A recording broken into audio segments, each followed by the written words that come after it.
Мәгариф өлкәсендәге кимчелекләрне төбәк укытучылары белән уртага салып сөйләшү бик мөһим. Россия Дәүләт Думасының Милләтләр эшләре комитеты рәисенең беренче урынбасары Илдар Гыйлметдинов шулай дип белдерде. Камал театрында ул татар теле укытучылары белән очрашты. Сөйләшүдә читтә яшәүче татарларга мәгариф өлкәсендә ярдәм итүгә тукталдылар. Илдар Гыйлметдинов китаплар җибәрү, укытучылар өчен курслар оештыру, балаларга тел лагерьлары тәкъдим итәргә кирәк дип саный. Дәүләтнең яңа федераль стандартлары Россия Мәгариф министрлыгында тикшерү этапларын уза. Анда туган телләр мәсьәләсе дә бар. Республикада дәүләт теле буларак туган телне өйрәнү стандарты каралган. Укытучыларга театр актерлары «Хуш авылым» спектаклендә күрсәтте. Игътибар юк. Мин инде моны һәр вакытта теге баргач та шундагы җитәкчеләргә очрашканда да федераль теге югарылыкта да бу теманы кузгатам.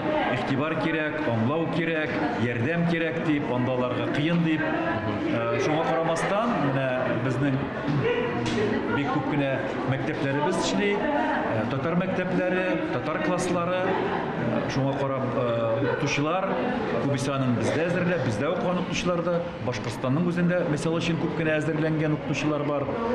Без һәр вакытта да аларга ярдәм итәргә тиеш.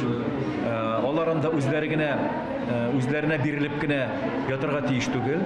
Татарстанның нәрсә әйтсәң дә бурычы читтә яшәгән татарларга мәгариф системасына ярдәм итү.